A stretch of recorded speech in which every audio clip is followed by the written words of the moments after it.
Hello everybody, on this episode I'm here to talk about the geography of madness, penis thieves, voodoo death, and the search for the meaning of the world's strangest syndromes by Frank Bures. Yeah, okay, now I first heard about this penis snatching, African penis snatching sorcerers in the pages of 14 Times magazine, which is my favorite magazine in the world. That was essentially when I heard that somebody had written a book about it, and I decided to pick it up. And, you can't help but wonder, how can somebody actually believe that their penis has been stolen or disappeared? I mean, or in many cases they believe it's retracting into their body and that eventually it'll disappear completely or they'll die. How can people believe that? Well, that's what this book sets out to discover. Why don't I read you the first page or so? The sun was high and the day was already hot when our car rolled into Alagbedo, a dusty, run-down town on the far edge of Lagos, the Nigerian megacity, where a young man named Wasiu Karimu was reported to live. His penis had been stolen. A few days earlier, his name had appeared in the paper. The headline read, "Court remands man over false alarm on genital organ disappearance." It said that a certain Wasiu Karimu was on a bus when he was said to have let out a strident cry, claiming that his genital organ had disappeared. He immediately grabbed Funmi Bello, who was seated next to him, and shouted that the woman should restore his stolen organ. The two of them got off the bus and a crowd of miscreants swarmed around Bello, ready to kill her.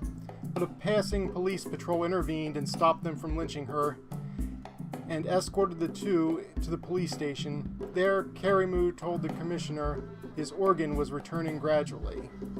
Yeah, okay.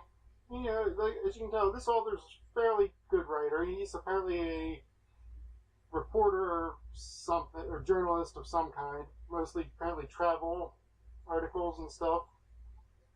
The book is really mostly about his trips to various places where Koro, that's the scientific name for the penis snatching syndrome, has happened. He basically travels around to various parts of Africa and Asia, because apparently there have been outbreaks in China as well.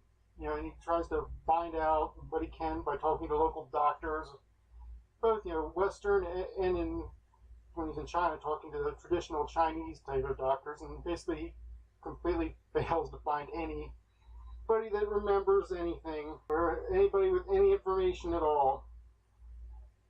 He does pick up, some theories on the subject. That mostly people believe that that the symptoms are dying out in Asia because of education. So he doesn't actually believe that himself. And he has the theory that education doesn't really have anything to do with it, because he believes that here in the West there are actually several other culture-bound syndromes as the overall thing for penis snatching, voodoo death, and these other weird things are called. He seems to believe that things like PMS, carpal tunnel syndrome, and I think he even mentions multiple personalities, though he doesn't go into any detail on that one. PMS he actually does, and makes a fairly convincing case for it, but I'm not going to judge that because I'm a man, so I really know better than to get involved in that. Yeah, a lot of the book is also taken up with his various musings on what is culture, and trying to figure that out, because it's something that's very hard to define. And even looking up in the dictionary didn't really help. But in the end, he doesn't really come up with anything except that stories are a big part of culture, and he theorizes that a lot of these diseases are transmitted by stories, because people tell stories about how someone got their penis snatched, so people start to believe that it's really possible,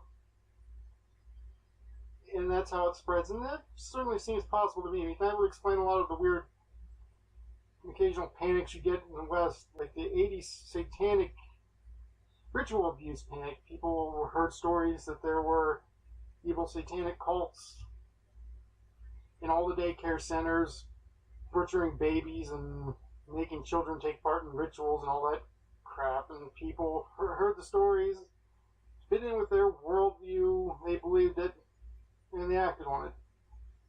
Of course, it's not like it's a disease. This book, so the book also does, obviously those two phenomena are related, but this book doesn't really go into any of that because it's mostly concerned with the illnesses, where it actually has a physical effect on the body, or at least the victims think it does, which is in the end pretty much the same thing according to the author. It's a really interesting topic, and the book is well written, and you learn a big deal of interesting facts.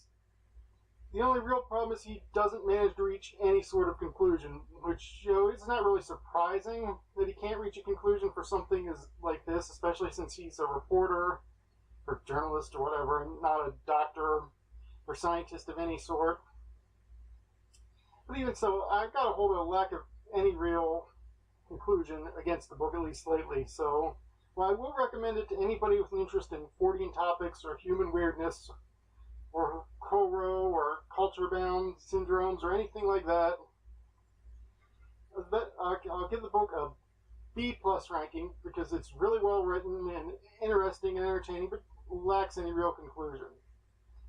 And that's it for now. We'll probably have another review up tomorrow, this time on another fiction book.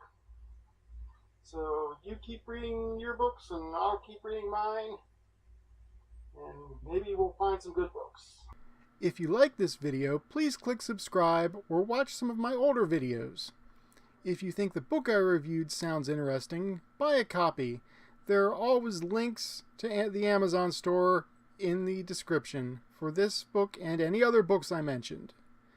If you have any suggestions on other books I could read, or any other comments, queries, insults, or anything else you want to say, please feel free to mention it in the comments section.